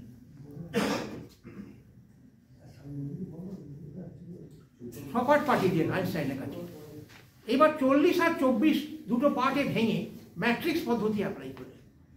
আইনস্টাইন দেখলেন তাই তো, অঙ্কটা সাংঘাতিক, অঙ্কটা ঠিক আছে, কিন্তু ফিজিক্যাল ইন্টারপ্রিটেশন কোথায়? দুটো ফিজিক্যাল অ্যাসপেক্ট, একটা হচ্ছে গ্র্যাভিটেশনাল ফিল্ড, মহাকর্ষ, একটা হচ্ছে ইলেকট্রোম্যাগনেটিক ফিল্ড। এই দুটো ফিল্ডের কোনো ডেসক্রিপশন তো পাওয়া যাচ্ছে না, অঙ্ক সমাধান করে তো কোনো লাভ নেই। তিনি লিখলেন, তিনি লিখেছিলেন একটু করেই লিখেছিলেন বোসকে, যে খিচুড়ি থেকে চাল ডাল আলাদা করে দিলে খিচুড়ি থাকে না। এর মানে কোনো ফিজিক্যাল ইন্টারপ্রিটেশন পাওয়া যায় না, এটা কোনো কাজের নয়। অঙ্কটা থাকতে পারে, এর গাণিতিক উৎকর্ষ আছে, অঙ্কের দিক থেকে এর গুরুত্ব আছে, কিন্তু এর কোনো ফিজিক্যাল ইন্টারপ্রিটেশন নেই। বোসের কাছে এইগুলো আসার পর বোস একটু হতাশ হয়েছিলেন, উনি আবার লেগে পড়েছিলেন ফিজিক্যাল ইন্টারপ্রিটেশনের জন্য, আবার সেই কাজের জন্য। এবং বোস একটা নতুন রূপে সেটা ভেবেছিলেন। এবং 1955 সালে প্রথম দিকে আইনস্টাইনের বিশেষ আপেক্ষিকতা তত্ত্বের 50 বছর পূর্তি উপলক্ষে ইউরোপের বিভিন্ন দেশে তখন নানা রকম সেমিনার হচ্ছে, নানা রকম যা হয়, যেমন আমরা এখানে করছি বোসের জন্মদিন। এবং বোস তখন কোথায় গোলমালটা কোথায়, ওই যে ইউনিফাইড ফিল্ড থিওরি, একীভূত, বাংলা করলে দাঁড়ায় একীভূত ক্ষেত্রতত্ত্ব। বোসের ম্যাথমেটিক্সটা পছন্দ, ম্যাথমেটিক্সটা ঠিক আছে, ফিজিক্যাল ইন্টারপ্রিটেশন পছন্দ হচ্ছে না। এইসব নিয়ে বোস নতুন করে চিন্তা ভাবনা করে বোস ভেবেছিলেন আইনস্টাইনের কাছে যাবেন এবং সাক্ষাতে দেখা সাক্ষাৎ করে তার সম্পর্কে এটা নিয়ে আলোচনা করবেন, কোথায় গোলমাল সেটা উনি বার করবেন। সেটা হচ্ছে 1955 সালের ওই প্রথম দিকটা, ফেব্রুয়ারি, জানুয়ারি, মার্চ এরকম না। বোস রেডি হয়েছেন জিনিসপত্র নিয়ে, যাবেন। তারপরেই ঘটনাচক্রে অল্প কিছুদিনের মধ্যেই আইনস্টাইন তখন খুব অসুস্থ। আইনস্টাইন যেতে পারেননি কোনো অনুষ্ঠানে, কিন্তু তার কয়েকদিন পরেই আইনস্টাইন মারা গেলেন। বোস খুব মর্মাহত হয়েছিলেন। বোস নাকি শোনা যায় ওই সংক্রান্ত ইউনিফাইড ফিল্ড থিওরি সংক্রান্ত গবেষণায় আর কোনোদিন আত্মনিয়োগ করেনি, আর কিছু করেনি, কাগজপত্র ফেলে দিয়েছিলেন। দেখুন, এখানে না একজন বিজ্ঞানী হিসেবে এটা কখনোই সমর্থনযোগ্য নয়। আইনস্টাইন বোসের থেকে অনেকটা বয়সে বড় মানুষ, 200 বছর তো বাঁচবে না। আইনস্টাইন অসুস্থ ছিলেন, তার তলপেটে প্রচণ্ড ব্যথা হয়েছিল, তিনি ইয়ে খেতেন, পাইপ খেতেন, ডাক্তাররা অপারেশন করতে বলেছিলেন, তিনি অপারেশন করবেন না, ইত্যাদি ইত্যাদি। তা হঠাৎ মারা গেছেন এমন তো নয়, বয়সও হয়েছিল, কিন্তু একজন বিজ্ঞানী তিনি তার কাগজপত্র ছুঁড়ে ফেলে দেবেন, আর এটা কিন্তু সমর্থনযোগ্য নয়। এখানে একটা কথা বলাই যায় যে ডিরাক আর একজন ইংরেজ বিজ্ঞানী পল ডিরাক, তিনিও অস্ত্রবিজ্ঞানী, নোবেল পুরস্কার পেয়েছেন এবং সত্যেনবাবুর খুব ঘনিষ্ঠ বন্ধু ছিলেন। তিনি কলকাতায় অনেকবার এসেছেন, তার কথা পরে একবার বলবো, মজার কথা। তিনি ডিরাকের সঙ্গে একটু আলোচনা করতে পারতেন। ডিরাক তার খুব ঘনিষ্ঠ বন্ধু, এবং ডিরাক ম্যাথামেটিক্যাল ফিজিক্স অসাধারণ। ডিরাকও কোয়ান্টাম তত্ত্বে বা অন্যান্য জায়গায় অসাধারণ ডিরাকের কন্ট্রিবিউশন আছে। ডিরাক তো তার বন্ধু। আইনস্টাইন মারা গেছেন, খুব দুঃখের কথা, কিন্তু ডিরাকের সঙ্গে আলোচনাটা, ডিরাক বহুদিন বেঁচেছিলেন। ডিরাক মারা গেছেন 1984 সালে, বোস মারা গেছেন 74 সালে। তাহলে 1955 থেকে 1974, 19 বছর বোস বেঁচেছিলেন after the death of Einstein, and he did nothing. এটা বোস নিজেও অনেক জায়গায় গল্প ছলে বলেছেন, যে অনেকে বলে আমি আড্ডা দিয়ে বেরিয়েছি, গল্পগুজব করেছি, এখানে ওখানে ফিতে কেটে বেরিয়েছি, আমি যদি গবেষণা করতাম আরও হয়তো কিছু করতে পারতাম, ছাত্র তৈরি করতে পারতাম। সে তো বলবেই, বোসের ওই একজন দুজন ছাড়া তার যে অসামান্য প্রতিভা, তিনি তো তার চতুর্দিকে একটা রিসার্চ গ্রুপ তৈরি করতে পারতেন।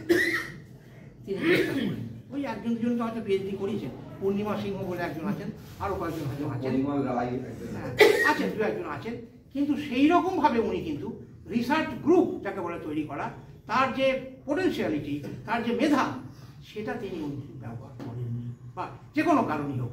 তিনি মজার মানুষ ছিলেন, হ্যাঁ, উড়ে তো ছিলেনই। বলবো পরে আরও দু একটা কথা। যাই হোক, অনেকটাই বললাম। এবারে আমি আসি যে এই যে প্রশ্ন, এই প্রশ্নটা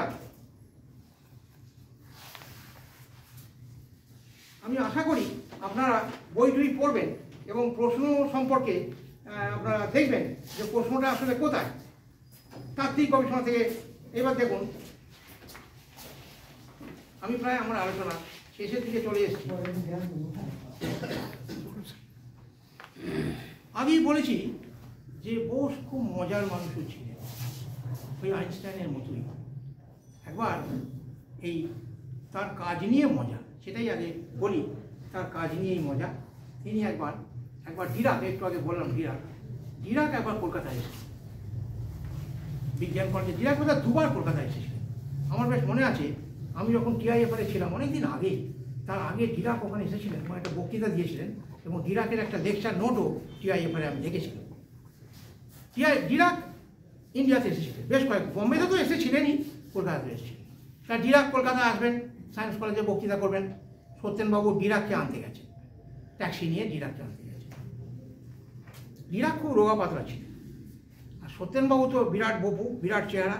তার সঙ্গে দুজন ছাত্র গেছেন, তারাও বিরাট মোটাসোটা। এবার ট্যাক্সি নিয়ে গেছেন, ডিরাক নেমেছেন। সত্যেনবাবু ডিরাককে ড্রাইভারের সামনে সিটে তুলে দিয়ে প্রথমে নিজে পিছনের সিটে উঠলেন। নিজে ওঠা মাত্রই সেই সিটের অর্ধেকের বেশি তার যা চেহারা দখল হয়ে গেল। এবার আরেকজন ছাত্র, সেও বেশ মোটাসোটা, সে উঠলো মোটামুটি পিছনের সিট ভর্তি। এবার থার্ডে কোথায় উঠবে, বোসের কিন্তু কোনো প্রক্ষেপ নেই। এই উঠে আয়, উঠে আয়, উঠে আয়, হয়ে যাবে, উঠে আয়, তুই দাঁড়িয়ে আছিস কেন, উঠে আয়, হয়ে যাবে রে, হয়ে যাবে। বোস একটুখানি চাপলেন ডান দিকে, কিন্তু তাতে কখনো জায়গা হয়? সেই ছেলেটা ইতস্তত করছে। তখন ডিরাক বলছেন, প্রফেসর বোস আপনি এটা কি করছেন?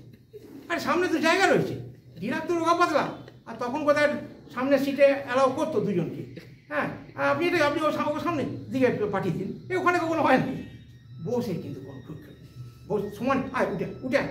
তারপরে বোস তখন ডিরাককে বললেন, আসলে কি জানেন, ইংরেজিতেই বললেন, we believe in Bose statistics, we believe in Bose statistics. সেখানে কি বলা হচ্ছে? সেখানে বলা হচ্ছে এক জাতীয় কণারা সব সময় পাশাপাশি বা কাছাকাছি থাকে বা থাকতে পছন্দ করে, না থাকলেও তারা থাকতে পছন্দ করেই। বোস এবং তার দুই ছাত্র এক জাতীয় কণা, we believe in Bose statistics, তারা কাছাকাছি থাকবে। আপনি কেন থাকছেন? এই হচ্ছে বোসের প্রথম মজা। হ্যাঁ, এইবারে বোস তখন ঢাকায়। দুঃখ এই, এত বড় প্রতিভাধর মানুষ কীরকম যেন একটু গুটিয়ে গেলেন। কেন গুটিয়ে গেলেন সেটা তিনিই বলতে পারবেন, তিনি কিছু লিখে যাননি। তারও কি আইনস্টাইনের মতোই কোয়ান্টাম তত্ত্ব সম্পর্কে এরকম ধারণা ছিল? থাকলেও আইনস্টাইন মারা যাওয়ার পরেও তো তিনি কাজ করতে পারতেন, করেননি। কিন্তু এটা ঘটনা। কিছুদিন আগে জ্ঞান ও বিজ্ঞান পত্রিকায় অধ্যাপক পলাশ বরণ পাল বোস সম্পর্কে লিখেছেন। পারলে ওই পত্রিকাটা পড়ে নেবেন, ওই অংশটা। সেখানে তিনি শেষের দিকে কয়েকটি অপ্রিয় কথা লিখেছেন, যে বোস তার প্রতিভার কোনো কিছুই ব্যবহার করেননি। খুবই আড্ডাবাজ লোক ছিলেন, গল্পগুজব করতে ভালোবাসতেন। আইনস্টাইন যেমন বেহালা বাজাতেন, তিনিও এস্ট্রাদ বাজাতেন, এবং তিনি বিভিন্ন সময়ে বিভিন্ন জিনিসে মেতে উঠতেন। তিনি হয়তো একটা কঠিন অঙ্ক করছেন, সেই সময় কেউ একজন এলো, বললো, স্যার এই কেমিস্ট্রির এই ব্যাপারটা, এই রিয়াকশানটা, এটা ঠিক বুঝতে পারছি না, এটা এরকম হওয়ার কথা, এরকম হচ্ছে কেন, এই ব্যাপারটা কি? ব্যাস, বোস অঙ্কের কাগজটা তুলে রাখলেন, তুলে গিয়ে ওর সঙ্গে কেমিস্ট্রি নিয়ে বসে গেলেন, ভুলে গেলেন সব, ব্যাস কেমিস্ট্রি। বা কেউ হয়তো বললো, স্যার একটা এই জলসা হবে, মানে একটা এসআর বাজাতে হবে আপনাকে, পড়াই, হ্যাঁ হ্যাঁ বাজাও। এই যে ব্যাপারগুলো, এগুলো কিন্তু বোসের জীবনের একটা অদ্ভুত ব্যাপার, এবং তার গবেষণার জীবনে অনেকটা ক্ষতি করেছে বলেই আমার ধারণা। লাস্টে আমি একটা বলবো বোস সম্পর্কে। শেষে তিনি ঢাকাতে ছিলেন, মজার মানুষের কথা বললাম একটু আগে, তিনি দারুণ দারুণ মজা করতেন। একবার দেখুন, এই ধরনের মানুষের না খুব দয়ালু। আইনস্টাইন নিজেও খুব দয়ালু ছিলেন। আইনস্টাইন আসলে কি জানো, বোসের কথা বললেই আইনস্টাইনের কথা এসে যায়। আইনস্টাইন নোবেল পুরস্কার পেয়েছিলেন, তার আগে তার ডিভোর্স হয়ে গেছে, প্রথম পক্ষের বউ এবং তার সন্তান। দ্বিতীয়বার উনি বিয়ে করেছিলেন। আইনস্টাইন খবর পেলেন যে প্রথম পক্ষের বউ সন্তানকে নিয়ে খুব আর্থিক কষ্টের মধ্যে আছেন। তিনি সমস্ত টাকাটা পাঠিয়ে দিলেন, কাউকে কিছু বলেননি। কিন্তু এবারে পাড়ার লোক, পাড়া প্রতিবেশীর তো একটা ইয়ে থাকেই, আমাদের এখানকার মতনই ব্যাপার অনেকটা মুখস্থ। এবারে আইনস্টাইন বেরিয়েছেন, নোবেল পুরস্কার পেয়ে অনেক টাকা, অনেকগুলো তো টাকা পেলেন, কি করলেন টাকাগুলো? আইনস্টাইন বললেন, আরে অনেক টাকা মানেই অনেক ঝামেলা, অনেক ঝামেলা। আবার ব্যাংকে যাও, এক গাদা কাগজ লেখো, এই করো তাই করো। ও আমি একজনকে দিয়ে দিয়েছি। কাকে দিয়েছি কিন্তু কিছু বললেন না, যে তিনি আগে স্ত্রীকে দিয়েছেন এটা কিন্তু বললেন না। ও আমি একজনকে দিয়ে দিয়েছি। তারপরেই বললেন, ও হ্যাঁ আমি একটা নতুন বেহালা কিনেছি। ওনার বেহালা বাজাতেন, আমি নতুন একটা বেহালা কিনেছি। এই ছিলেন আইনস্টাইন। এছাড়াও ছোটোবেলাতেও তিনি বহু সেই সময় জার্মানিতে ইহুদিদের উপর খুব অত্যাচার করা হতো, ইহুদিদের খুব অত্যাচার করা হতো। বিভিন্ন ইহুদিদের কল্যাণের জন্যে নানা রকম অনুষ্ঠান হতো, গান বাজনার অনুষ্ঠান হতো। আইনস্টাইন সেখানে বেহালা বাজাতেন, কোনো পয়সা করিয়ে নিতেন না। আইনস্টাইনের বাড়িতেও গরিব মানুষদের খাওয়ানো হতো। এই ছিলেন দয়ালু আইনস্টাইন। এবার সত্যেনবাবুর কথায় ফিরে আসি। সত্যেনবাবু তখন ঢাকায় ইউনিভার্সিটিতে তিনি মাইনে পেতেন ভালোই। এখানে একটা প্রশ্ন আছে, দেখুন আমি আসছি পরে। উনি ঢাকায় চলে গেলেন কেন? কলকাতাতে ছিলেন, সত্যি একটু আগে উনি বললেন না, কলকাতাতে উনি ছিলেন, কলকাতায় গবেষণা করতেন, কলকাতাতে ওকে সম্মান দিয়ে নিয়ে গেলেন, কলকাতা বিশ্ববিদ্যালয় অত কৃতি ছাত্র। চলে গেলেন কেন ঢাকায়? দু তিনটে কারণ আছে। সব থেকে বড় কারণ হচ্ছে, তখন কলকাতা বিশ্ববিদ্যালয়ে পোস্টগুলো খুব একটা পার্মানেন্ট পোস্ট ছিল না, মাইনে করি মোটামুটি ছিল, কিন্তু সেটা ম্যাটার নয়। ম্যাটারটা হচ্ছে, আসল ম্যাটারটা হচ্ছে যেটা আপনারা বইতে পাবেন, সব বইতে পাবেন না, কিছু কিছু জায়গায় আছে। সেই সময় স্যার আশুতোষ কলকাতা বিশ্ববিদ্যালয়ের ভাইস চ্যান্সেলর, আর সেই সময় কলকাতা বিশ্ববিদ্যালয়ে মিশ্র গণিতে এমএসসি পড়ানো হতো, মিক্সড ম্যাথমেটিক্স। পরে ওটা অ্যাপ্লাইড ম্যাথমেটিক্স হয়েছিল। বোস একটি পেপারের প্রশ্ন করেছিলেন, সেই প্রশ্ন সাংঘাতিক শক্ত হয়েছিল। আইনস্টাইন এই বোস এই আমাদের ভাইস চ্যান্সেলর আশুতোষবাবু খুব রেগে গেছিলেন। বোসকে ডেকেছিলেন, ডেকে বলেছিলেন, তুমি এত মেধাবী ছাত্র, তুমি এইটা কী করেছো, এটা করে দাও তো আমার সামনে 3 ঘন্টায়, ইত্যাদি ইত্যাদি দু চারটে কড়া কথা শুনিয়েছিলেন। এবং বোসের বক্তব্য হচ্ছে, ভাইস চ্যান্সেলর কোনো অধ্যাপককে বা কোনো টিচারকে কিছু বলতেই পারেন, কিন্তু সেখানে আরও অনেকে ছিল, তাদের সামনে কেন বলবেন? এটা বোস খুব অপমানিত বোধ করেছিলেন। বোস ঢাকাতে চান্স পেয়ে গেলেন, তখন ঢাকা সবে তৈরি হচ্ছে এবং তিনি ঢাকায় চলে গেলেন। এই হচ্ছে আসল ইতিহাস। এছাড়া আরও কিছু কিছু ঘটনা আছে। চাকরি বাকরি তখন খুব একটা ছিল না, মাইনে করি ভালো ছিল না। যেমন তেমন মেঘনাথ সাহা চলে গেলেন এলাহাবাদে। এবারে উনি ঢাকাতে গিয়ে বোস বেশ ভালোই আছেন, পড়াশোনা করছেন, ল্যাবরেটরিতে কাজ করছেন। মেঘনাথ সাহা মাঝে মাঝে ঢাকায় আসতো, দুজনের মধ্যে আলোচনা হচ্ছে।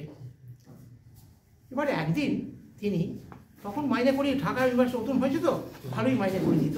বোস মাসের শেষের দিকে মাইনেটি পেয়েছেন বেশ মোটা টাকা, সে আলমারিতে রেখেছেন। সেই সময় প্রতিবেশী একজন এসে খুব কাঁদো কাঁদো মুখ, বলছি কী ব্যাপার? না আমার মেয়ের বিয়ে ঠিক হয়েছে, মেয়ের বিয়ে দেবো। হ্যাঁ দাও। না পয়সা করি একদম নেই, টাকা পয়সার দরকার, একটি পয়সা করিও নেই, কী করে মেয়ের বিয়ে দিই? অনেকে বললো আপনার কাছে যেতে, আপনি যদি কিছু সাহায্য করেন। ও এই ব্যাপার, আচ্ছা বসুন বসুন, ঠিক আছে বসুন বসুন। বোস সপাট ঘরে গেলেন, আলমারিটি খুলে পুরো টাকার বান্ডিল এনে, না আশা করি এতে হয়ে যাবে অনেক টাকা। ও তো অবাক। না না না তোমার লজ্জা পাওয়ার কিছু নেই, শোনো শোনো, ভালো করে মেয়ের বিয়ে দাও, কোনো চিন্তা করো না, টাকা পয়সার অভাব নেই, নিয়ে হয়। এবার সে ভদ্রলোক প্রায় কেঁদে ফেলেছে। তিনি আস্তেই আস্তেই চলে যাবেন, বসে দিয়ে তাকাচ্ছেন। বোস হঠাৎ তিনি 3-4 পা এগিয়ে গেছেন। বোস খানিকটা তার কাছে গিয়ে, শোনো শোনো, হয়তো ভদ্রলোক ভেবেছে কিছু হয়তো বলবেন। বলুন স্যার বলুন। শোনো ভালো করে মেয়ের বিয়ে দাও, আর হ্যাঁ আমাকে কিন্তু লুচি পাঠাতে ভুলো না, খেতে খুব ভালোবাসতেন, আমাকে কিন্তু লুচি পাঠাতে ভুলো না। এই হচ্ছেন এসএন বোস। এইবার লাস্টে বলবো তার প্রতিভা সম্পর্কে। আরেকজন মহাবিজ্ঞানী, তিনিও নোবেল পুরস্কার পেতে পেতে পান। এই যে আপনারা বলেন না, বা আমিও হয়তো বলি, অনেক জায়গায় দেখবেন সব আলোচনা হয়, বোস কেন নোবেল পায় না, অমুক তমুক, এটা নোবেল কমিটির ব্যর্থতা, অমুক তমুক। না, তা বোধ হয় নয়। ওই যে বললাম বোস আইনস্টাইন কনডেনসেট, ওটা 95 সালে এক্সপেরিমেন্টালি ভেরিফাইড হয়েছিল। আপনার থিওরি যতই পাওয়ারফুল হোক, যতই সেটা ম্যাথমেটিক্যালি ভালো হোক, যতক্ষণ না সেটা এক্সপেরিমেন্টালি প্রমাণ হবে, নোবেল হবে না। এক। দুই হচ্ছে, যার গবেষণা তাকে বেঁচে থাকতে হবে। তবে এটা নিয়ে বিতর্ক আছে, এরকমও নাকি আছে। আমি একটি লেখাতে পড়েছি, দেবীপ্রসাদ রায় বাঁকুড়া কলেজে পড়াতেন ফিজিক্সেরই, তিনি একটি প্রবন্ধে লিখেছেন যে এইরকম নাকি নজির আছে যে মৃত ব্যক্তিকে নোবেল দেওয়া হয়েছে। আই অ্যাম নট শিওর, আমি শুধু রেফার করলাম, এরকমও আমি দেখেছি। তবে সাধারণভাবে আমি জানি যে নোবেল দেওয়ার অন্যতম শর্ত হচ্ছে কোনো মৃত ব্যক্তিকে নোবেল দেওয়া যায় না। 1995 সালে যখন ওটা এক্সপেরিমেন্টালি ভেরিফাই হলো, তখন বোস মারা গেছেন, বুঝতেই পারছেন। আর এইবার আসি সুদর্শনের কথায়। এও বোসের মতনই কিংবা আরও বেশি ইল ফেটেড, অত্যন্ত ভাগ্য বিড়ম্বিত। ইনি প্রথম টেকিওনের কথা বলেছেন। আলো, ওই যে বললাম ফোটন, আলোকের গতিবেগ সব থেকে বেশি, 3 লক্ষ কিলোমিটার সেকেন্ডে প্রায়। এবং এটা হচ্ছে আপেক্ষিকতা তত্ত্বের একটা প্রথম স্বীকার্য। এটা ম্যাক্সওয়েলের তত্ত্বের মধ্যেই আছে। কোনো কিছুই আলোর গতিবেগকে মানে এক্সিড করতে পারে না, একটা ব্যারিয়ার দেওয়া আছে, সেকেন্ডে প্রায় 3 লক্ষ কিলোমিটার। সুদর্শন টেকিওন কণা, একটা কণা হাইপোথেটিক্যাল পার্টিকেল যার স্পিড আলোর থেকেও বেশি হতে পারে। এবং তিনি এর সাহায্য নিয়ে কোয়ান্টাম অপটিক্স মানে আলোক বিজ্ঞানে কোয়ান্টাম তত্ত্বের প্রয়োগ করে তিনি অসামান্য কিছু কাজ করেছিলেন। ঘটনাচক্রে সেই সময় ব্লোয়ার বলে আরেকজন আমেরিকান বিজ্ঞানী, তিনিও ওই লাইনেই কাজ করছেন। সুদর্শনও এক্সপার্ট, তিনিও এক্সপার্ট। সুদর্শন মানে খানিকটা অসাবধান বশতই এরকম হয়, একদম যে হয় না তা নয়, তার গবেষণার কিছু মূল্যবান দিক ব্লোয়ারের কাছে পাঠিয়ে দিয়েছে। ব্লোয়ার কিন্তু ব্যাপারটা পুরো চেপে গিয়ে সব কিছু নিজের নামে ছাপিয়ে দিলেন এবং ব্লোয়ার ইকুয়েশন ইত্যাদি হয়ে গেল, and he won the Nobel prize. পরবর্তীকালে সুদর্শন তীব্র প্রতিবাদ করেছিলেন তার, উইথ প্রুফ। কত সালে তিনি পাঠিয়েছেন পেপার, তার চিঠি, তার ডকুমেন্ট, সেগুলো আগে আছে, চিঠির তারিখ আছে। এই সব নিয়ে নোবেল কমিটি, একবার প্রাইজ দেওয়ার পর তো ফিরিয়ে নেওয়া যায় না, নোবেল কমিটি কিন্তু প্রকাশ্যে স্বীকার করেছিল যে একটু ভুল হয়ে গেছে। নোবেল পুরস্কার তো আর ওখান থেকে ওনার কাছ থেকে নিয়ে আবার সুদর্শনকে দেওয়া যায় না, কি ভাগাভাগি করা যায় না। তিনি কি করলেন, ব্লোয়ারের যে সমীকরণগুলো যেগুলো ছাপা হয়েছিল কোয়ান্টাম অপটিক্সের বইয়েতে ব্লোয়ার সমীকরণ হিসেবে, সেগুলো ব্লোয়ার সুদর্শন থিওরেম, ব্লোয়ার সুদর্শন ইকুয়েশন বলে মডিফাই করা হলো। এটা করা হলো। এই সুদর্শন মানে ইনি বোধহয় বোসের থেকেও ইনফেটেড। শুধু এই সব ব্যাপারে নয়, 1979 সালে উইক ফোর্স মানে উইক ফোর্স আর ইলেকট্রোম্যাগনেটিক ফোর্সকে এক করা হয়েছিল। পাকিস্তানের একজন আব্দুল সালাম এবং স্টিফেন ওয়েনবার্গ, 3 জন সেটা আবিষ্কার করেছিলেন, and they won the Nobel prize. Sudarshan আক্ষেপ করে বলেছিলেন,